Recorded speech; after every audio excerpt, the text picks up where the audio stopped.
In this question, we are asked to find the coordinate of point W, which is K. The first step you're going to do is get the line RS. Why are we getting the line RS?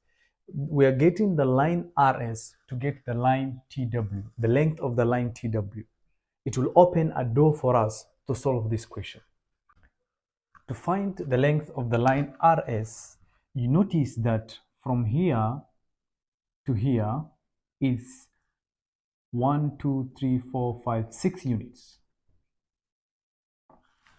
From here to here, you also notice that that is 1, 2, 3, 4 units also.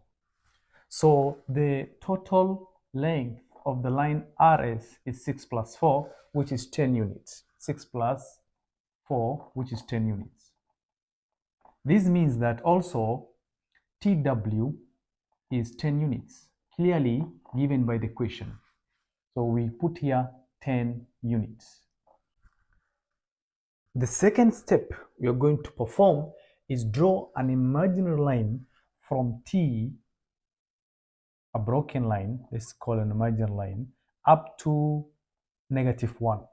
Let's call that one point Q. Why are we drawing up to -1 and not -2? Because we are trying to create a triangle, and this triangle, the base should be WQ. That means that point Q should be same level with point W. Our next step is to join W and Q. So we are going to form a triangle TQW, right angled at Q.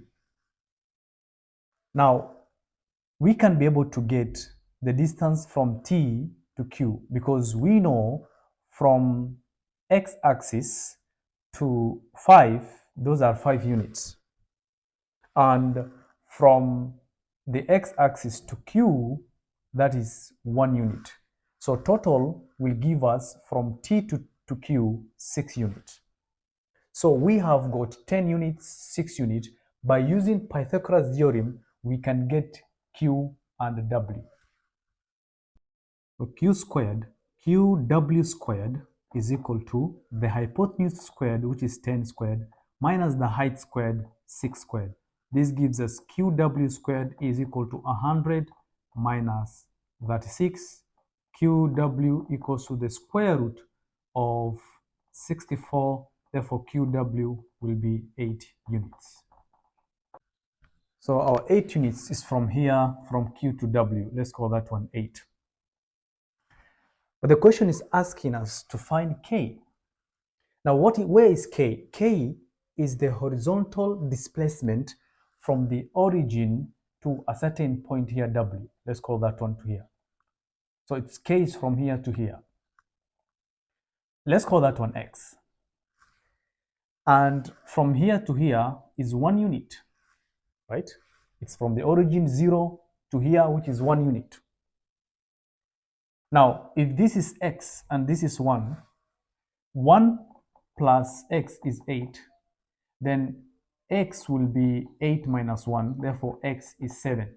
So from here to here is 7 units, which is the value of K. So our K will be 7 units. Most people think that this is the answer, but this is not the answer. They're going to confuse E with the answer. The correct